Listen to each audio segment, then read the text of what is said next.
حضور نے فرمایا 3 چیزیں ہیں نجات دلانے والی اور 3 چیزیں ہلاک کرنے والی۔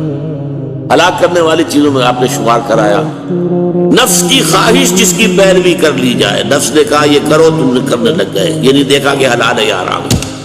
اور مال کی حرص جو ہے تمہارے دل میں، اگر تم اس کی پیروی کرتے ہو، اسی کے پیچھے لگتے ہو، تو یہ بھی ہلاک کرنے والی چیز۔ تیسری مہلکات میں سے کیا شے ہے؟ انسان کا اپنے آپ کو کچھ سمجھنا، اعجاب المرء بنفسہ، اور فرمایا وَهِيَ أَشَدُّهُنَّ، یہ جو ہے شدید ترین ہے، سخت ترین ہے۔ یہ ان تمام مہلکات میں ہوا متبعون سے بھی زیادہ شدید اور شوق مطاعن سے بھی زیادہ شدید، اعجاب المرء بنفسہ وَهِيَ أَشَدُّهُنَّ۔